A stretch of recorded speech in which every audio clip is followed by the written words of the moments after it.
Go Hey, to the everybody, plug. and welcome to another episode of Chai Talk with Wajatali for the Left Hook Substack. Usually, Francesca Fiorentina and I do this on Thursdays, but she's super busy. I was traveling, so we're going to do this on Friday. And Francesca frantically searching for a plug. My kingdom for a plug, But you because made these time for Piers Morgan this week. I saw I you.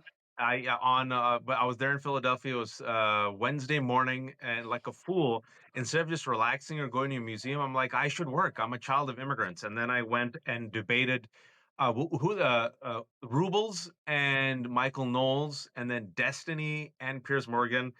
But they're getting desperate. I mean, they're really desperate. This was Francesca. This was the weakest outing. Like the last two times I've done Piers Morgan, it's so hard to defend what Trump is doing that they spent the entire time on Biden. And I just did, okay.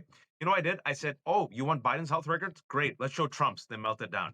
And then they're talking about James Comey said 86. I'm like, okay, you want to prosecute him? Let's prosecute Matt Gates and Jack Posobiec who used 86. They're like, Epstein. I'm like, who was Epstein's best friend? Yep. Donald Trump. They're like, So it Who was, they're getting who desperate.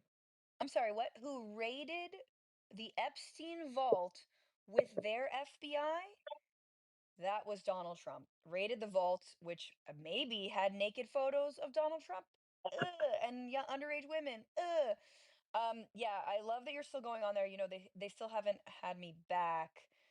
I think I actually piss the shit out of their guests to the point where they were like, "Okay, we're not having Francesca back No, anymore." in the comment section, I just looked at the video today. It came out yesterday. I didn't have time, but I looked at the comment section and you've done a good job because all of them are like, please do not have whatchamacallit, watch a hot back. And then secondly, they're like, Francesca's the worst. I'm like, oh, Francesca's catching strays. I So mean, they yeah, hate you. They yeah, hate you and no. now they hate me. We live rent free. I do think we should charge for the rent that the rent that they whatever we live, whatever. They need to pay us for the amount that they think about us. But the Um, thing is, it shows you the desperation because right now Trump is underwater. It's inexcusable what he's doing. Every day there's a new tragedy and a new trauma. Now there's a new trade war. Not trade war. Essentially, now he's imposing a 50% tariffs on the EU. Nike has announced it will raise prices because, of course, that's what happens when you have tariffs. Also, apparently, we're going to spend $3,000 on iPhones now because he wants Apple to make iPhones in America. Just the jobs that Americans want. Also, our credit rating went down, Moody rating went down. So planes are going down, stock market's going down, credit ratings going down, tax cuts are going down for the rich, measles are up, prices of eggs are up, prices of Nike's up. But what's happening? Oh, yeah, we're losing Medicaid and Social Security. And while this is happening, and the framing of today's episode, folks, is okay. It's clear, Francesca and I, don't make any excuses for MAGA. It's clear we've gone in the most hostile places like Piers Morgan, where it's literally three versus one for 30 minutes, mhm. criticizing Donald Trump, right? At the same time, we don't bend the knee to the Democratic establishment or any establishment. And we believe, and I think you agree with me, you need a robust resistance, a robust opposition. I So that mean, takes me to the Democratic Party. Francesca, how are they doing you, right now? you know what's funny about not bending the knee to the Democratic Party is that like my kingdom for someone to bend the knee to on the Democratic side. If there was someone worthy, someone who had a plan, someone who had a vision, someone who was like, I'm going to fight this, I'll bend down however. Like I'm on my knees, please. I'm like, we need leaders, we need mass movements. But again, like this is also a Democratic Party that prides itself and has prided itself in ignoring mass movements and in making sure that the mass movements that have even contributed to their wins, like the 2020 Biden win, are summarily ignored. And so it's so funny that the Democratic Party, loves to honor the legacy of Dr. King, and do the whole thing about, but it's like, yeah, but you don't honor the people who take the streets against genocide now or for Black lives. We're coming up on 5 years since the murder of George Floyd, right? Mm. So it's like, in a lot of ways, the Democratic Party has demobilized demobilize the streets on its own. Like they've done that. So, but yes, yes, we are. And I know you've got polling, and I didn't talk about this on the Bituation Room, which is my show, but there's polling out that shows that of the leaders in the Democratic Party who are still alive, We'll talk about that as well. AOC is in the lead. However, Waj, I want to note that in that same poll that said AOC was the leader of the party, there was also an equal amount of people who were like, I don't know, Yeah. nobody. This is the poll that the survey that Francesca's talking about came out just 2 days ago. It's a coefficient survey conducted just in the beginning of the month among around 1,500 likely voters. 26% identified AOC as the face of the Democratic Party. Another 26%, as Francesca said, no one is leading the party, while 22% chose other. A distant second was Bernie Sanders, and as we all know, they did the Fight the Oligarchy tour, and they went to all these red states and rural counties. Kamala Harris came in fourth with 6%, Pete Buttigieg 5%, Hakeem Jeffries Woo. 5%, Booker 4%, Newsom 2%. In an April survey by Yale, AOC came in a close second to Kamala Harris as Democrats' top choice in 2028. And when Politico did a poll last month for New York Senate, I think it's going to be 2028, she just across the board, every demographic beat Chuck Schumer. Well, that's, I mean, that again, you got to actually be like trying in order to have it be a fair fight. And Chuck Schumer is not. So that's easy that, of course, she's beating Schumer. She should absolutely run for his seat. And I think some people are like, should it be president? I don't know, Watch. I'm like, At least Senate. I think this has been a very particularly exhausting week. Yeah. This has been probably one of the worst weeks we've seen in since Trump reassumed office is this week because um it also comes on the heels of like, we keep waiting for the Democrats to actually fight, and instead, one of them dies. And this is the same man who, the Democratic establishment inside of Washington, like Nancy Pelosi, swore that he was the guy that was going to lead us forward. And, he was already in his 70s and he had survived cancer once. And it's like, okay, this is already probably not a good idea. Someone who's no one's heard of, you know, is a cancer survivor and isn't well into his 70s. Maybe we shouldn't. And it was like, no, how dare you? There's such a pecking order in the Democratic Party, and it has to be someone no one's ever heard of, but who served their time, god damn it. And then he dies. You're talking about Jerry Connolly, who just passed away, 74 years old, great representative of Virginia.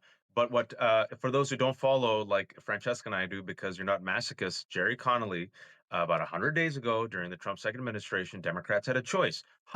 The face of the party, this extremely popular, charismatic, young, attractive woman who seems to galvanize even Trump voters. She has put her hat in the ring to be the head of the oversight committee. Very important. And then there's this guy who at the time was 73 who just said, hey, my cancer's come back, Jerry Connolly, who has a fraction of the followers. Who should we make the head of the And oversight committee? And literally, when you talk about Nancy Pelosi, and there's going to be a recurring theme here about age, we're not ageist here because look, Bernie is he in his 80s or 70s, Francesca? he's 80, he's like Yeah. 81. Yeah. Number two, people love Bernie, right? So it's about old way of thinking. Nancy Pelosi was in the hospital. From her hospital bed, she's like, no. And she rallied the votes for Jerry Connolly pushing AOC second. And Jerry Connolly, folks, said, hey, I have to resign. I can't run again. Cancer is really bad. And then, like about a week and a half later, the poor man dies, literally dies in office. And then Debbie Dingle, 71-year-old Debbie Dingle, right? I think she might turn 72. They could have had Jasmine Crockett or Debbie Dingle to be the head of communications. Who'd they choose? Debbie Dingle. And Francesca and I have waited for about 3.5 months for a dingle banger. Not a single dingle Not banger a has no trended. dingleberry. Oh, there was one. She was caught sleeping during a hearing, which I'm being told was it in the dead of night. So look, who among us would be staying awake? But like, not a Trying to good fight for look. Medicaid. Well done. Thank you, Debbie Dingle. But still, 71 years old, staying up all night, probably not a good thing.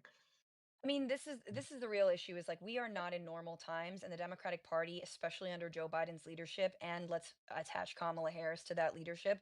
had been hell bent on telling us, no, these are perfectly normal times. We're going to get it back. Don't you worry. Chuck Schumer's out here saying all you got to do is do nothing. James Carville said, play dead. Yep. Chuck Schumer said it's going to come back around. And it's like, look, yeah, but who's going to be imprisoned? Who's going to lose? As you guys know, maybe you have lost your livelihoods, lost your job if you worked for the federal government, lost your grant if you worked with any institution that got that. To say nothing of the people being, tackled and deported. I mean, literally, it's there are lives on the line here, and we need a way better defense. And the best defense is a good offense. And AOC proves that. And so I love that you're like, she's very attractive and young. Yes, but she's also someone who has a vision. She was inspired by the Bernie Sanders movement. Yep. She is a democratic socialist. She does believe in universal health care. She does Yep. believe in a Green New Deal.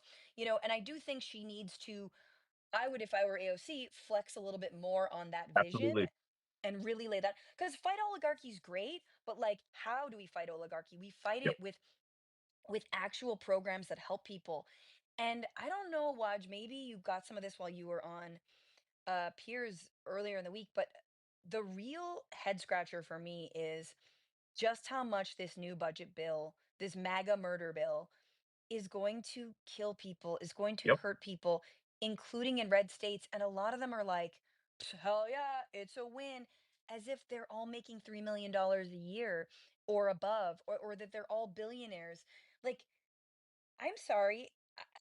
I think the majority of Americans we know are not that. They're going to be severely negatively impacted by this budget. And they're going around here acting like it's amazing. And man, the propaganda echo chamber that has created that, their brainworms is Yep. truly something to marvel at. It's one of those situations where they deflected because they knew it was disastrous. They kept focusing on Biden's health, and I kept reminding them that Joe Biden is not president anymore. And I agree with them. I said, okay, sure, be more transparent, but also give me the hospital records of Donald Trump. And they got really pissed off because I reminded them that we still don't have the records of his assassination Yes, attempt. his ear. And they got really pissed off and then they switched it. I'm like, listen, an assassination attempt on anybody is traumatic, especially an unhealthy 78-year-old man. And then Pierce is like, are you spreading the conspiracy that he was not shot? I'm like, no, he was shot by a Republican, a gun nut, a Trump voter. He survived. We still don't have the hospital records. And they deflected, right? And so now the problem with Republicans is they're in power. They have the Supreme Court, they have the media, they have the House, they have the Senate, and they have the presidency. And they know, many of them know that this bill that you've talked about that passed with 215 to 214, which is why it's painful, folks. It passed with one vote. Jerry Connolly literally surviving could have blocked the vote, folks. That's why we're talking about this. We're going to continue talking about how the Democratic Party is literally And dying. and it's so fitting, Watch, because what I was saying to folks yesterday, which was like the craziest news day ever, but was that not only did, and look, the vote could have come down different ways. You can't just put it all on Connolly. Who knows? There Of were course. a bunch of Republicans, voted president, whatnot.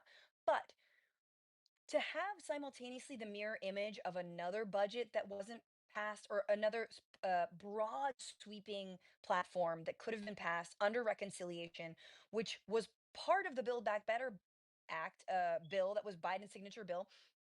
And I believe it was, you can correct me if I'm wrong, there was a minimum wage raise in the 2021 budget reconciliation bill, that the parliamentarian in the Senate said, no, sorry, you can't put in a minimum wage hike in there because it doesn't have anything to do with the budget. It's like, well, I'm pretty sure it does, but like there were all these things that they were going to include in the budget, but their own parliamentarian, who could they have easily dismissed and simply gotten this thing through. They were like, oh, look, the parliamentarian that no one's Yep. ever heard of Yep. will prevent us from doing that. And so it's like, look, I get really I get really poison pilled on the Democratic Party even more so. And again, I even since the 2024 election, Watch, like, I am not sure that this is the vehicle that can lead us through this moment You're not alone. against fascism. You're not Yeah. alone. Look, Danielle Moody, my fabulous co-host of Democracy, she's openly saying it, right? Like lifelong Democrat, but she's like, I raised funds for them. I consulted them. I don't know if they have it. And you are echoing the majority, because as Donald Trump is underwater on everything, on the economy, on inflation, on taxes, on healthcare, on immigration, that used to be his strong point, it's not like all these people are now shifting over to the Democratic Party. They're like, nope. I don't have faith. That's like that poll with Yeah. AOC. Who should lead the party? 26% AOC, 26%. I have no idea. Anybody competent, willing to fight. And you're so right now that this type of lack of leadership, right, was so present. The lack of fight, because I'll give Republicans credit, right? Try to be fair.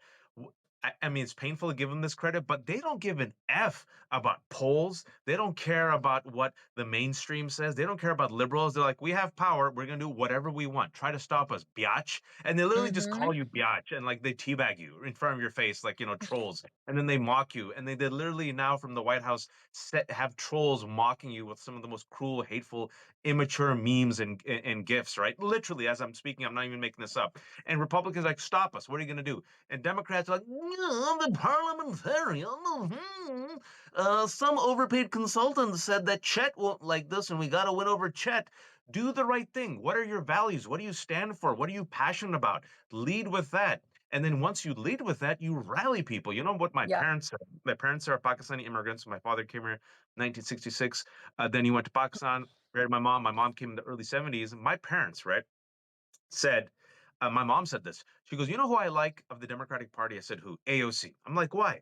And I'll translate from Urdu. She said, she has a fight. She has passion. She has spirit. She said, "Usme jaan hai. Usme jaan hai. Ladki hai." And she says, Yeah. she has fight, damn it, fight. That's what my mom said. And that's why I like her. She's got guts.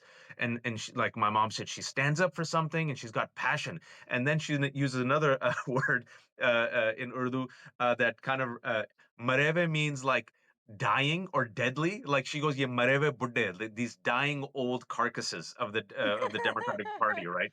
So people want that passionate fight, and I want to remind people that when it comes to Build Back Better, since we're keeping receipts, who was the part of the Democratic caucus that fought for Build Back Better? The progressives. Who had Yes. Biden's back? The progressives. Who Yes. sank it? The centrists. Who had his Yes. back when he said, "I'll run again"? It was the progressives, not because they They thought it was a good did. They idea, but they did. understood coalition. Who was the first group that came out for Kamala Harris as Democrats were trying to stab her in the back? The progressives. So they understand coalition building. So them going out and say, fight the oligarchy, that's a good message. 99% versus the 1%. The billionaires are taking everything, and voila, this week, this is the big, beautiful billionaire bill, literally one of the biggest wealth transfers Yes. from the middle class to the rich. I mean, you bringing the receipts as a progressive, as a leftist who's also like, I didn't agree with all of the things that you just mentioned there. It is really wild when Blue MAGA want to come for like Ilhan Omar Rashida or AOC or anybody, Bernie, because you're totally right that like they defended Build Back Better more than anybody. They defended Biden not dropping out more than anybody. And you're Yep. totally right. They did endorse Kamala Harris. Pelosi wasn't sure it should be Kamala. And at that late stage, I very much believed it should have been Kamala. That being said, I think she should have run a very different campaign Oh and yeah. should have broken with Biden on a lot of things. But anyway, blah, blah, blah, water under the bridge. I do think, someone mentioned Jasmine Crockett, and Jasmine Crockett is giving me like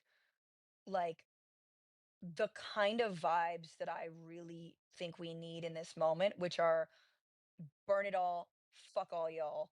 This is war. And remember, it's interesting that I say this is war because Representative Monica McIver, who now has or a charge on her from the DOJ for harming an ICE agent, right? Oh Of yeah. Jersey, Jesus.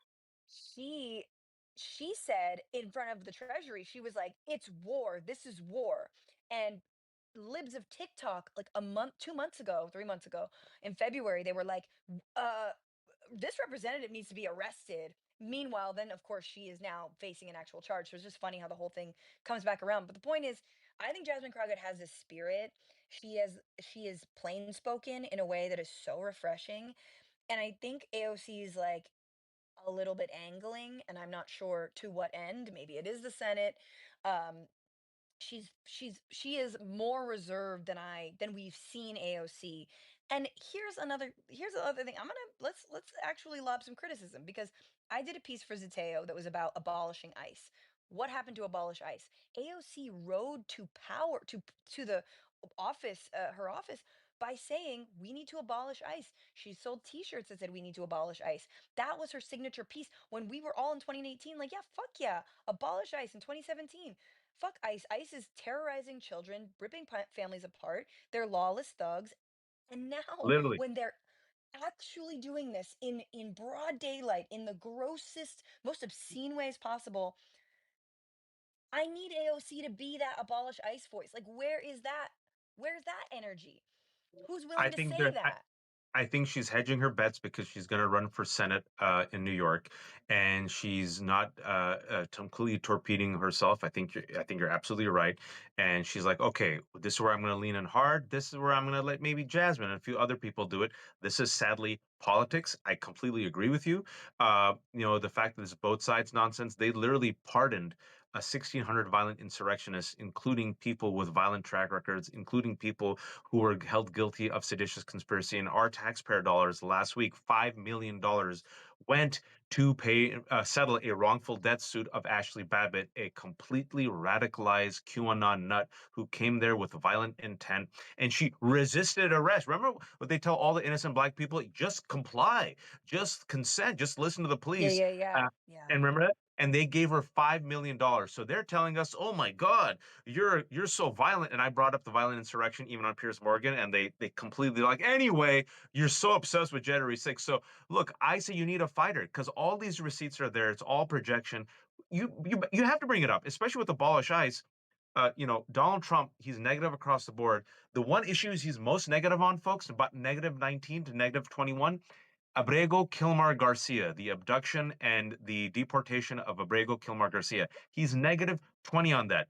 The abduction in real time, in the middle of the street, in daylight, of Rumeza Oster by masked ICE agents was so horrifying that even Bill Kristol, lifelong Republican neocon warhawk, said, "It's time to abolish ICE." If Bill Kristol is saying it, then tell me, Francesca, how come Democratic leaders aren't saying it, especially when finally Donald Trump is negative on immigration?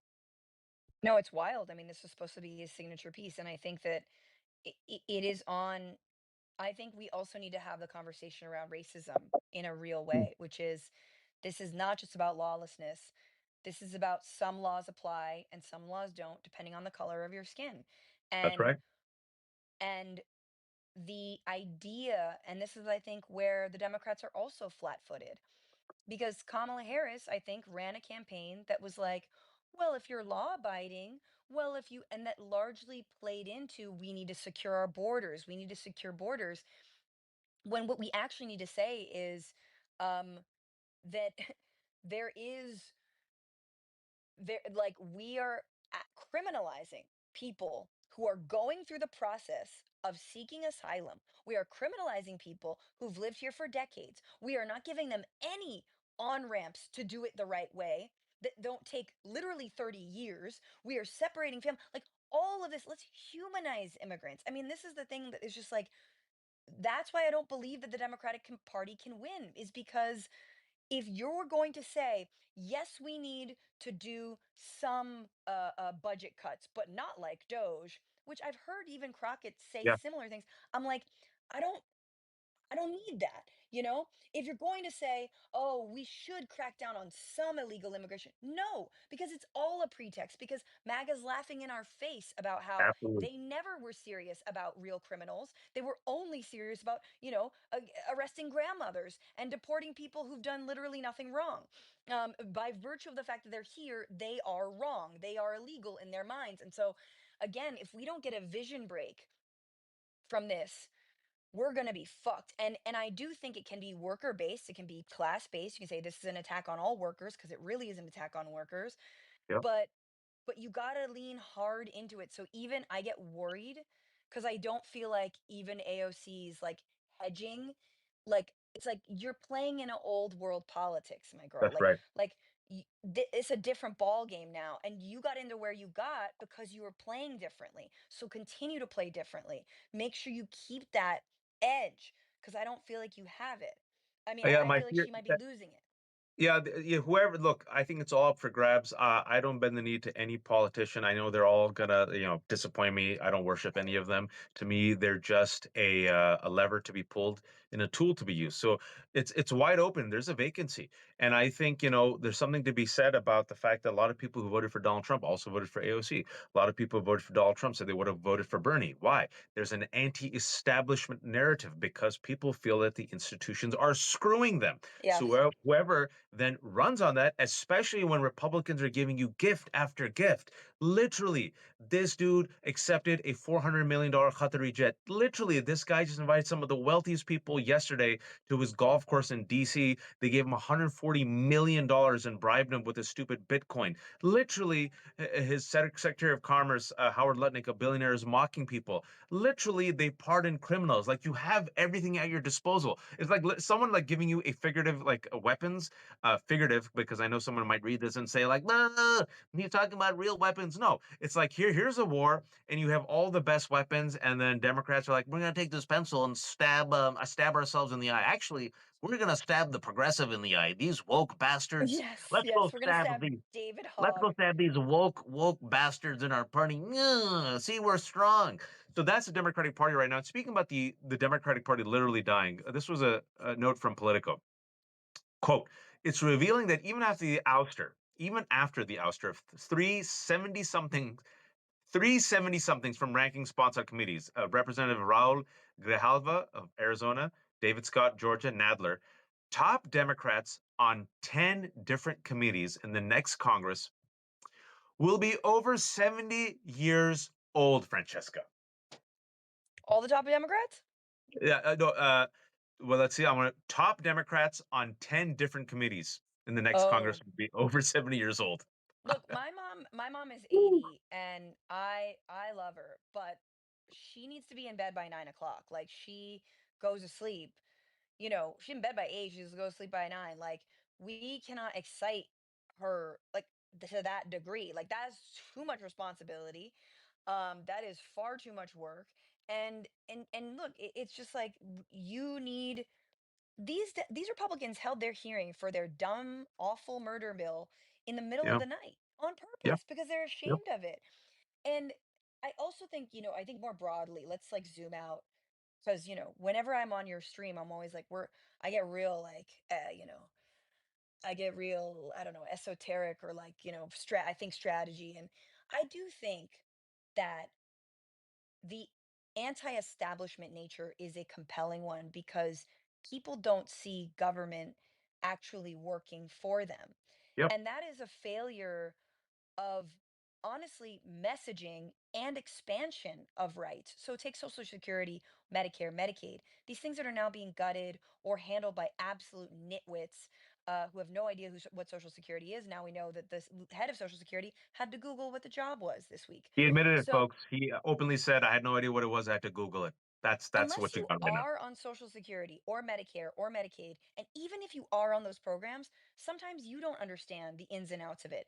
But it's on any good government, I think, to message about where your tax dollars go and what these programs do and who they service. And you can do that through public radio waves and public, television stations. You can, you can absolutely create, and again, you call it government propaganda, it's government propaganda. It is about like, hey, this is how many seniors Social Security keeps out of poverty every year. And do more, expand what government can do for you, right? When a once in a lifetime pandemic, inshallah, once in a lifetime pandemic happens, the absence of the federal government is a stark reminder that this government doesn't work for the fucking people, but build a health infrastructure, Yeah. build, make single payer a reality. The government is that payer. When you say single payer, we also remember that's the government paying. The hospitals can still exist. You can even have the clinic, but the bill goes to the government, right? And we're government can do things for you. It can be good. It is good. There are great It's such bullshit that we have to learn about all the great things that USAID is doing when it's getting fucking gutted, It's done. And It's done. it's It's done, essentially right? done. And now Social And Security, if Democrats cannot message on this, they should just literally launched themselves into the sun because there's a reason why it was 215 to 214 is because Republicans realized they have signed on to a murder suicide bill that would not only literally not only kill their own base, that if their base wakes up, they realize if we still have free and fair elections, they're going to lose their seats, right? Because Social Security, Medicare, and Medicaid are the most popular social services programs. When it comes to Medicaid, 70 million Americans depend on it, including, like Francesca said, our seniors, and including about 40% of children's births in this country Yep. are due to Medicaid. So literally, folks, kids are going to die, babies are going to die, elders are going to die when Social Security goes out, and people in this country with guns are going to be pissed off. And speaking about messaging and reaching the people, the Democrats, the Democratic leadership, and the consultant class have an idea, Francesca.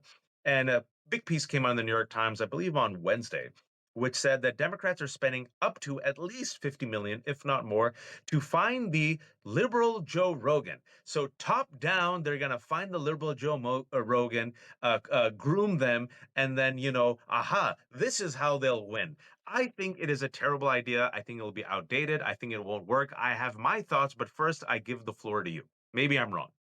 Well, I mean, we all know that anything popular has been focus group tested by a bunch of DC consultants to go out and find the next Joe Rogan. I mean, at this point, it's such a hilarious little joke that they should really just turn it into a game show and make like if Democrats knew what was good for them, they would mock themselves openly. They would be like, "Guess what? We've got no ideas. We're looking for a Joe Rogan. Do you want to be that person?" And then they'll hold like try little auditions. We'll tour the country. Like truly lean into how, oh my God, Waj is a cat. Like I you're so got this one from the shelter. pretty. I Oh, got it so from the shelter. pretty. For my daughter for my daughter's birthday. And the funny thing is, I was anti-cat, anti-pet, and this cat, for whatever, my wife is like super cat fiend, and this guy loves me the most. And she's like, "Why? Why?" And I'm like, "I have no idea." So he Look comes, he at like him. Oh, that's what he cats sleeps do. next They're to like, me, he kisses me. It's wild. And by the way, folks, there's a weird glitch on my Substack app every time I do with Francesca. I think it's the centrists who try to sabotage us. I can't see how many people are watching. I can't see any comments, or else I'll always 737, give you guys. baby. Oh, or else I'd give you all shout outs. So I'm so sorry. I can't. I'm flying blind. Okay, let's just take a moment because Jean Lacey says we love him. Allie Mel says animals choose you, Waj. Caroline says hi, Kitty. Yvette says the cat is beautiful. Kitty, what's his name? Bilu. Bilu. Chris O says we're talking about the Democratic Hunger Games. Yeah, I'm serious. I'm like Yeah. 100% serious. Um, yeah, Midas Touch. Better look at the Midas Touch network if they're looking for the new Rogan. They just signed Katie Fang. That was Yeah. interesting. Yeah. She got 100,000 subscribers. So my thing with Midas Touch is I know those guys. I like those guys. The problem, and this is a problem I have with Midas Touch and a few other folks, I got no like criticism of them, is that they still hew, I think, center left, and they hew a little bit too close to the Democratic Party, which is fine. That's what they want to do. No problem. But what are you missing? Organic, grassroots, people of color. Who is your base? Black women. Who is your base? Majority Hispanic women, Latino women, even though majority Latino men went Republican, majority Latinas went Democrats, Jewish women, you got POC immigrants, right? So Francesca, when it comes to again race and class, it seems that they want to curate a manicured Joe Rogan of the left, someone who will stay within certain boundaries and not piss them off Well, like you often do, and I do sometimes. yes, exactly. And that is what's so painful about the search for a new podcast host coming from the Democratic Party because inherently that is a fraught and search that is inherently like an inside job, if you will. And also inherently you can't really critique the Democratic Party if it's the Democratic Party doing the searching. So just put There you go. that aside. I mean, the reason that It's like tainted. of course it's tainted. The reason that like Theo Vaughn and Michael Schultz, like they're responding to, I think, a broader like anti-woke political moment that for sure has been emboldened by the Trump administration, right? Um, and they're going where the money is. Hey, racist and sexist jokes are back. Let's go. Like, and it's low hanging fruit and they sell out arenas and whatever. Good for them. I have my critiques. You can check out my channel for my thoughts on them and things that Theo Vaughn said about Gaza, things that Bernie and Andrew Schultz's moment this week. I had talked a lot about that. But the other implicit thing, and when you just said people of color, there's no. No, no, no, no, no, no, no. Watch. What are you doing? What do you, why?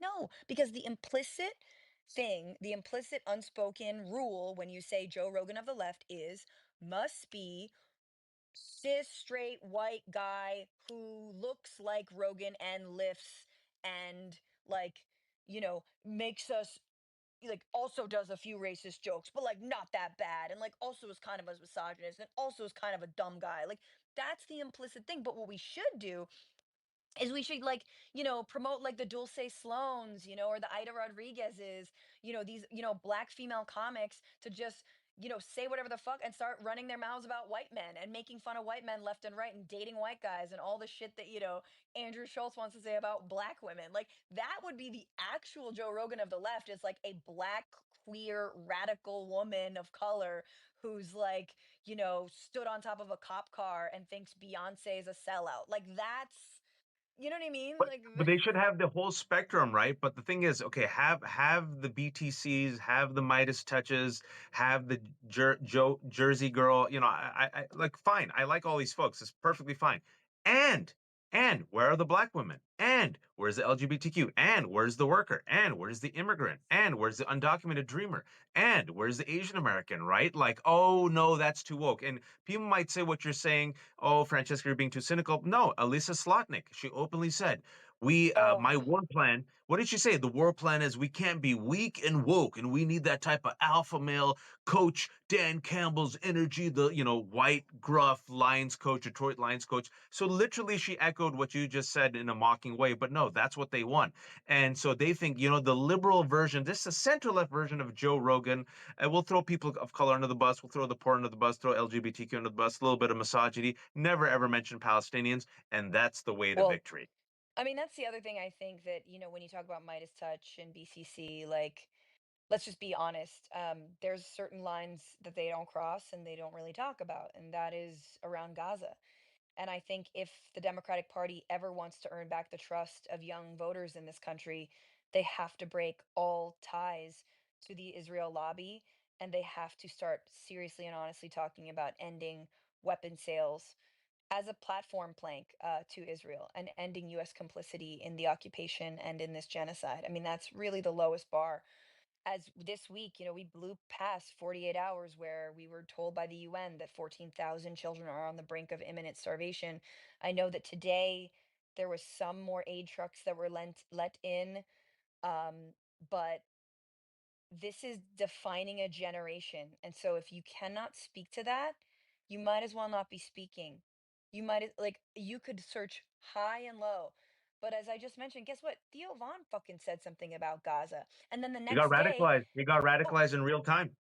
no, but and then a week earlier, like 2 days earlier, he was eating lunch with Jared Kushner and Ivanka. You think that they're politically consistent? No, but they're able to say with their mouth what they're seeing with their eyes. Like that like the bar is so low, and the reason that Theo Vaughn can say that and a Joe Rogan of the Democratic Party could never say that is because Theo Vaughn's not actually receiving money from the Republican Party.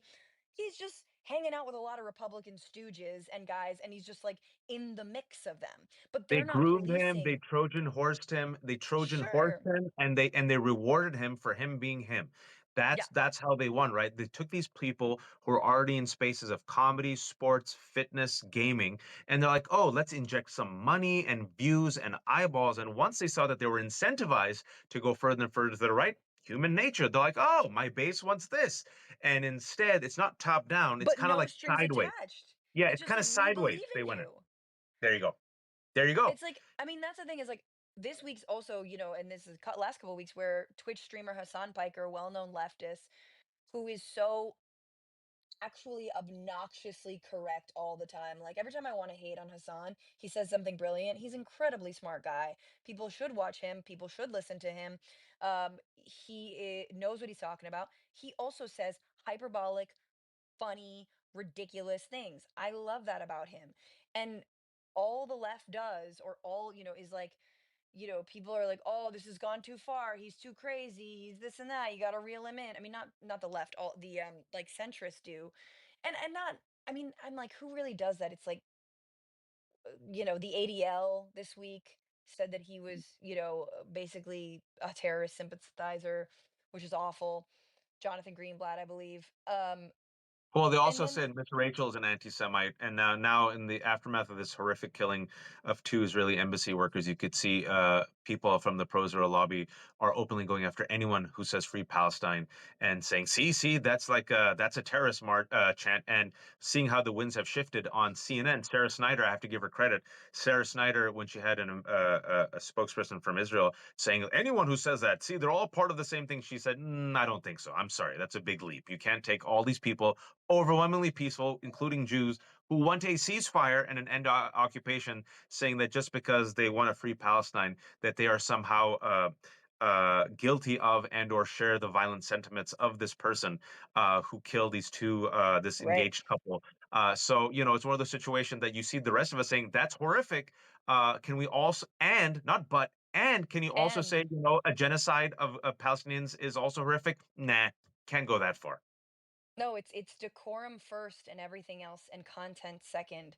I mean, and that's the other thing is like we're living in a time also where if you report on people being happy about Luigi Mangione or really just any CEO of a healthcare corporation facing any kind of consequence for the things that they've done in their career, as much as people disagree with, obviously murder, that like even reporting on that, Taylor Lorenz, we know, reports on that, Oh yeah. and she gets called, Sean Hannity has her on, it's like, why are you celebrating him?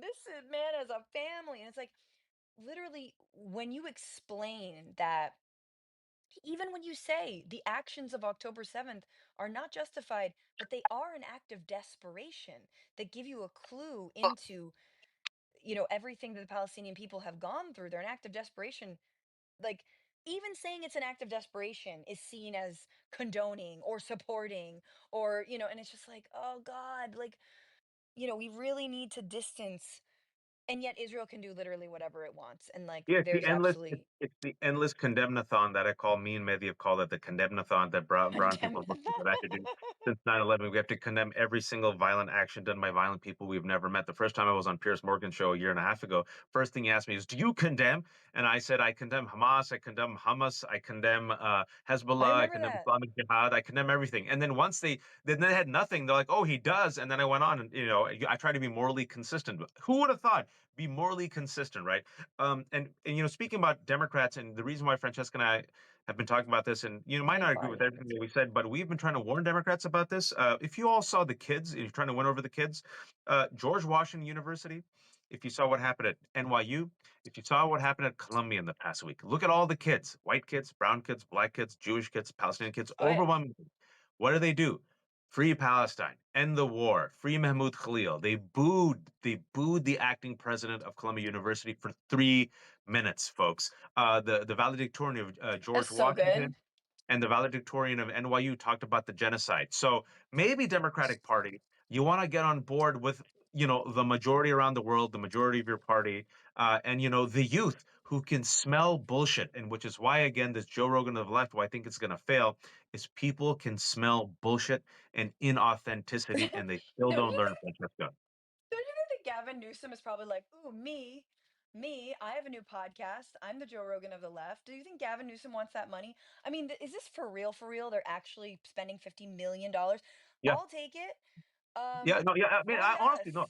It's called for people who think I'm making this. Democrats throw money at problem countering GOP clout online at private gatherings. Strategists and donors are swapping ideas to help the party capture the digital mojo that helped Trump win. Yes, God. there's a price tag. And what I said is, give money to Danielle, give money to Francesca, give money to Secular Talk, give money to all these different folks. I don't agree with Yeah. everything everyone says, but you have an ecosystem. Give money to Yes. to Jess Piper from the Democrat in rural Tennessee. Give money to Midas, BTC. Give money across the board, like people who Yeah. gamers. Give money to geeks, nerds, blurs. Give money to Well, that's the LGBTQ for Star Wars. Like that's how you populate. so I have a thought that I want to share with you guys and with you specifically, Watch, because this is a week where these like two comics, Andrew Schultz and Theo Vaughn have been, and Joe Rogan are all like in the, they're in the zeitgeist. And I want to just name the fact that there are people who are like ostensibly on the left, um who or liberal comedians and celebrities and all this, but every time they're asked to talk about politics, excuse me, I'm like, my whole thing is, they like really shy away, either because they're afraid of backlash or they're afraid of losing sponsorship, because sponsors and how people make money are so allergic to sponsoring political content. But now I think, especially with the right wing echo chamber in the podcast sphere, it's like these guys have tons of sponsors, right? Yeah. Um, you shouldn't be afraid to speak out or say something about anything, about politics, about Gaza, about whatever. But specifically when it comes to comedians, because I'm a comic and like this is sort of my world, every time a liberal comedian, like who's popular, famous, like uh Bill Burr, like John Oliver, like Jon Stewart, every time they're asked, you know, do you feel like you're the voice of a generation? You're speaking to the unspoken. You're really you're saying what we're all feeling. You seem like you carry the weight of like, this progressive fight on your shoulder. Da da da da. Every single time they all do what? They all say, "No, no, no, no, no, no, not me.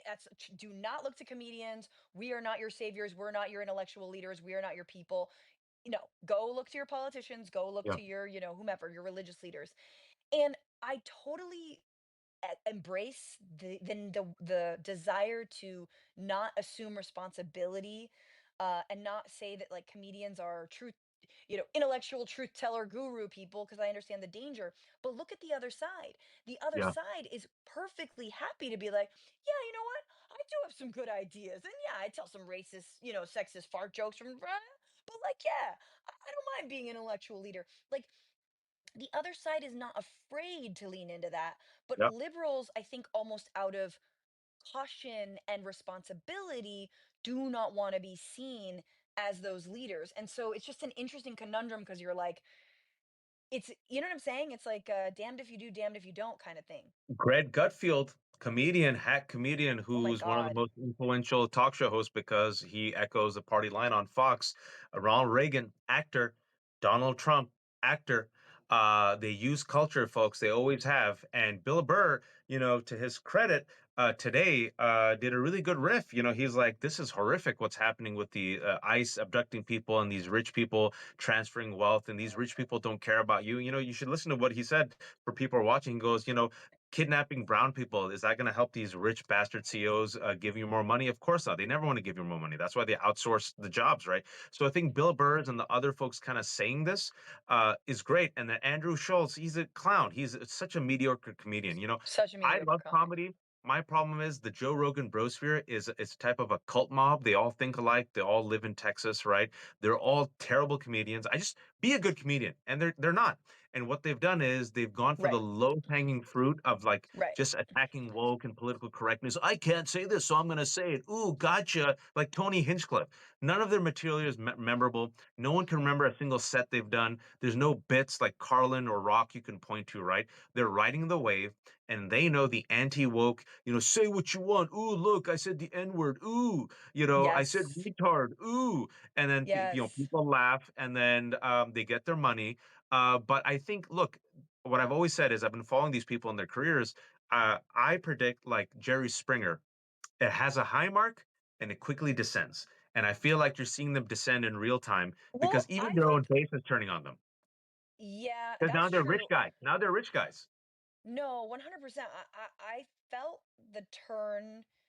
I assume, I mean, I guess it was just politically, like during the Biden administration, that it was sort of turning, in the comedy world. Yeah, it's like people really, the backlash to the backlash, because anti woke stuff is just backlash. And then the backlash to the backlash was happening, and then Trump got reelected. But it's everything is much more cartoonish now than it even was before. Yep. So you're right, and it's like Bill Burr is a great example, because if you ever watch anything Bill Burr does, like, he's not a politically correct person, but he does make points and he is funny, and there are actual bits and there's an actual angle. Whereas right-wing comedians do the thing that they always accuse left-wing comedians of doing, which is playing to get claptor. Claptor is when instead of laughing, people clap you. Mm, So I don't mind some clapter. Like I'll take one clapter in a set. You know, that's good if you make a really good point and people are like, "Fuck yeah." But it's always sort of frowned upon. But all they do is this reverse clapter, which is what you're saying. They'll say retard or they'll say the N word, whatever awful thing they want to say, and it's like, oh hell yeah, that is that is doing, that is the lowest hanging. You have to support me because I just did a slur and I'm a white man and I'm playing into your sensitivities about being a white man under attack in order to get a cheap and quick hell yeah. It's not a clap. It might be just a yes. uh, someone said it, and Yeah. there's no joke behind it. Like, do gay jokes, do jokes about mentally challenged people, do jokes about sex, do jokes about race, but don't say the slur. Don't make the slur the punchline. The slur is the punchline for them, right? My take is with religion, race, ethnicity, you could do really smart bits where you can share your opinion. I might agree, I might disagree. It could be really funny. But like what they do is just literally indulge in the prejudice for the sake of the prejudice and be Yes. that school bully who says it and then goes, oh, bro. And then their other bro like high fives them. And then they Yeah. say, see, I'm against political correctness. You're trying to cancel me. No one's trying to cancel you, bro. You've made millions of dollars. You live in a mansion now. You're wearing $50,000 watches. What are you talking about? There's no punchline. There's no wit. There's no setup. And even when there There's no is, the cleverness. problem, remember that comedians started getting mad because even when their bits that had a little bit of an angle that didn't just rely on slurs, because most of them don't, but they are a sexist bit or it's like a racist bit or whatever, like they started getting mad because audiences weren't laughing. That's right. The audiences stopped laughing. And so And they turn on the then, audience. You saw that Joe right. Rogan's last Netflix thing when we went on trans people and the audience didn't laugh. And that was like his audience and he goes, "What? Am I the only one?" With his nipples sweating. Oh God. And you're like, and then you see, you know,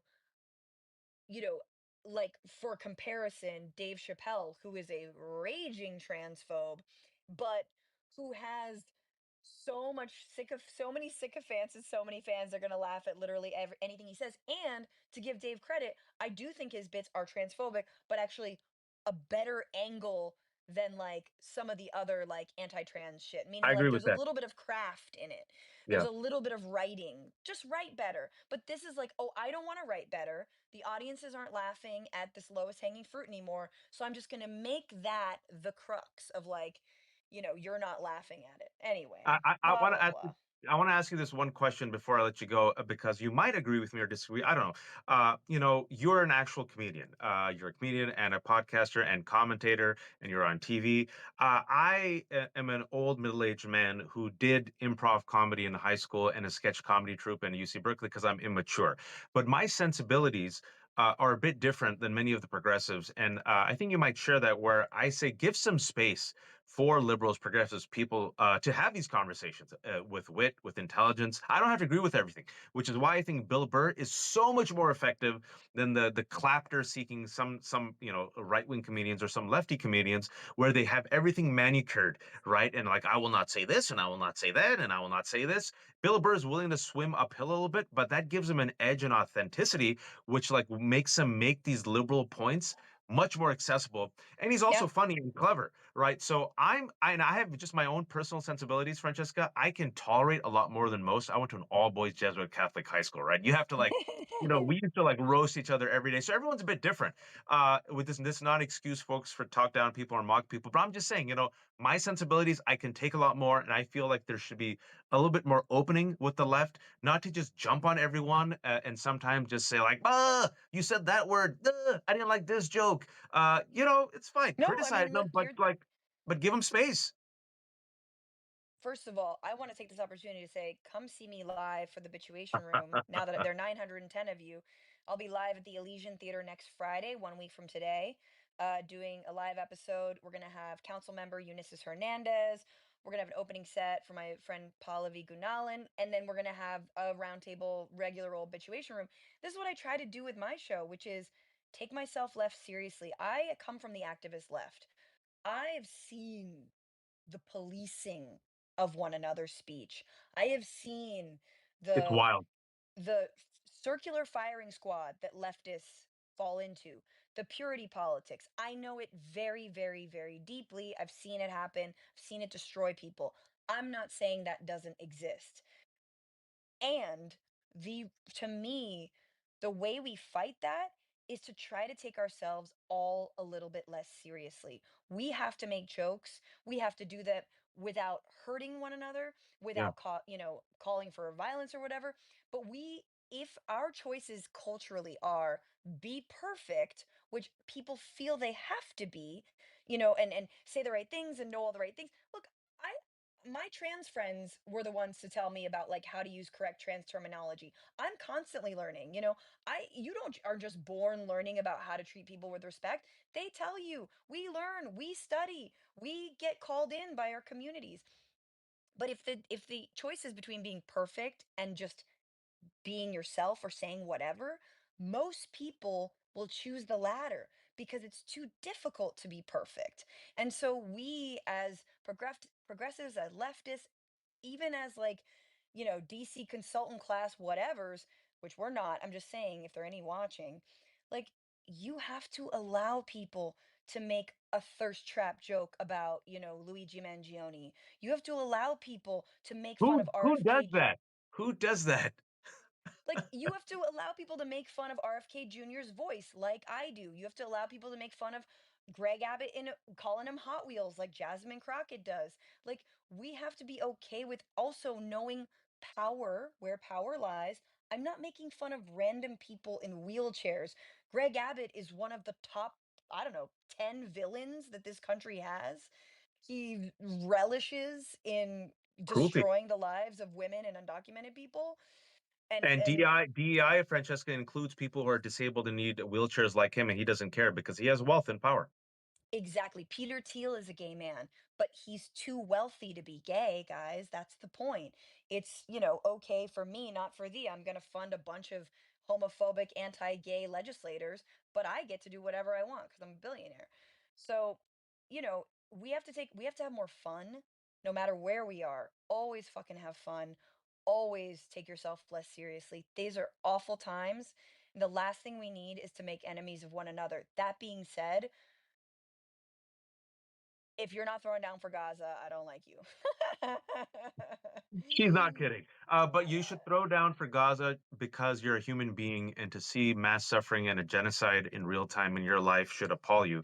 And to quote the writer Omar al-Akkad, one day we will all have been against this. And so it's an easy thing that you can simultaneously be against the senseless violence against these two Israeli embassy members who are engaged, and Yeah, not but, not or, and me morally consistent, be against the senseless slaughter of innocent Palestinian babies, women, and children in Gaza, who are about to be ethnically cleansed and sent to the south so that Israel, according to its own security cabinet, can permanently control Gaza. That's genocide, folks.